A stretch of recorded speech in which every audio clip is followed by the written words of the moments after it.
Hello guys, இன்னைக்கு கிறிஸ்மஸோட preparation vlog பார்க்கலாமா? ஸோ நாள் ஆக எப்படா கிறிஸ்மஸ் வரும் ரொம்ப ஈகராகவே வெயிட் பண்ணுவோம். At the same time from 21லேருந்து ஷாப்பிங், பேக்கிங், வீட்டில் குடியல் பண்ணுறது, ஹோம் க்ளீனிங், ஸ்வீட் பண்ணுறதுன்ட்டு ஸோ ஒரு நாளைக்கு ஒரு டே அலோகேட் பண்ணி பிளான் பண்ணி தான் பண்ணுவோம். 23, 24 மட்டும் எங்கள் வீட்டில் செம வேலை இருக்கும். லைக் பேக்கிங்க்கு அண்ட் ஸ்வீட் பண்ணுறதுக்குன்ட்டு பிளான் பண்ணிப்போம். 23 ஃபுல்லாகவே அன்றைக்கி கேக் பண்ணுற ப்ராசஸ் தான் போயிட்டுருக்கோம். ஃபுல்லாகவே அப்பா தான் பண்ணுவாங்க. எங்கள் வீட்டோட ஸ்பெஷலே இந்த ரவா கேக்கு தான். ஸோ 10 kgs பண்ணுறதுனால வீட்டில் பேக் பண்ண முடியாதுன்னு வெளியில் கொடுத்து பேக் பண்ணி எடுத்துகிட்டு வந்துடுவோம். 24 அன்னைக்கு அதிரசம், முறுக்கு, சோமாசு, கிஜ்ரான்ட்டு இந்த மாதிரி ஐட்டம்ஸ்லாம் பண்ணுவோம். அம்மா மாவை செய்ய, நான் உருட்டி கொடுக்க, அப்பா போட்டு எடுக்கன்ட்டு. ஸோ ஃபேமிலியோட எல்லாம் ஒன்றா சேர்ந்து வேலை பார்க்குறப்ப ஸோ பெருசாக அந்த வேலை தெரியல. மார்னிங் ஒரு 11 o'clock போல் ஸ்டார்ட் பண்ணோம். ஈவினிங் ஒரு 4 o'clockலாம் எல்லாமே செஞ்சு முடிச்சாச்சு.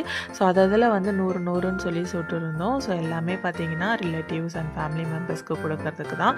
ஸோ ஃபேமிலியோட செய்கிறப்ப பெருசாக அந்த வேலைலாம் எங்களுக்கு தெரியல. ஒரு ஜாலியாக இருந்துச்சு அன்னைக்கு டே. ஸோ நெக்ஸ்ட் ஒரு வீடியோவில் பார்க்கலாம். Bye bye.